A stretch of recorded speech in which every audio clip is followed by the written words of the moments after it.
நெறைய பேருக்கு என்னன்னா, நைட் தூங்க போம்போது நல்லா தூங்க போவாங்க. ஆனா காலைல எழுந்திரிக்கும்போது தூங்குன எஃபெக்ட்டே இல்லாம ரொம்ப டயர்டா எழுந்திரிச்சு வருவாங்க. அதுக்கு காரணம் நீங்க சரியா தூங்கல அப்படிங்கிறது கிடையாது. நீங்க வந்துட்டு அனீமிக்கா இருக்கலாம். அதாவது உங்க ரத்தத்துல இருக்கக்கூடிய சிவப்பு அணுக்கள் ரொம்பவே கம்மியா இருக்கலாம். ஹீமோகுளோபின் கம்மியா இருக்கலாம். ஸோ இந்த ஹீமோகுளோபின் தான் உங்க உடம்புல உள்ள எல்லா செல்களுக்கும் ஆக்ஸிஜன எடுத்துட்டு போகும். உங்க உடம்புல அந்த ஹீமோகுளோபினே கம்மியா இருக்கும்போது, உங்க செல்களுக்கு தேவையான ஆக்ஸிஜன் எப்படி கிடைக்கும்? இதுக்கு நீங்க அயர்ன் சப்ளிமெண்ட்ஸ் எடுக்கிறது தான் ஒரே வழி அப்படின்னு கிடையாது. உங்க உணவுலயே நீங்க கொண்டு வரக்கூடிய சின்ன சின்ன மாற்றங்கள்லயே ஹீமோகுளோபின அதிகம் பண்ண முடியும். அதுக்கு நீங்க மெயினா பண்ண வேண்டிய ஒரு விஷயம் ஏபிசி ஜூஸ் அப்படின்னு சொல்லலாம். ஏபிசி ஜூஸ் எல்லாருமே கேள்விப்பட்டிருப்பீங்க. பட் அதுல ஆப்பிள், பீட்ரூட், கேரட்டுக்கு பதிலா ஆப்பிள ரீப்ளேஸ் பண்ணி ஆம்லா ஆட் பண்ணிக்கோங்க.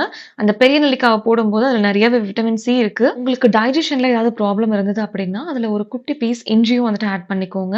இந்த ஜூஸ ரெகுலரா அட்லீஸ்ட் 4 வாரமாவது கன்டினியூஸா குடிச்சீங்க அப்படின்னாவே உங்க எனர்ஜி லெவல்ல நல்ல இம்ப்ரூவ்மென்ட் தெரியும். பட் உங்களுக்கு பெருசா அனீமியா இல்ல அப்படிங்கும்போது, நீங்க இத ஜூஸா குடிக்கிறத விட ஒரு சாலட் மாரி பண்ணி சாப்பிடுறது இன்னுமே ரொம்ப பெனிஃபிஷியலா இருக்கும். அதுல உள்ள எல்லா ஃபைபரும் கூட உங்களுக்கு கிடைக்கும். ஸோ ஜூஸா சாப்பிட்டாலும் சரி, சாலடா சாப்பிட்டாலும் சரி, கண்டிப்பா சாப்பிடுங்க. உங்களுக்கும் இதே மாரி டயர்ட்னஸ் இருக்கு அப்படின்னா, இத ட்ரை பண்ணி பார்த்துட்டு உங்க ரிசல்ட்ஸ் எப்படி இருக்குன்னு சொல்லுங்க. இது கூடவே கண்டிப்பா வந்துட்டு டெய்லி 4 டேட்ஸ் ஆவது சாப்பிடுங்க.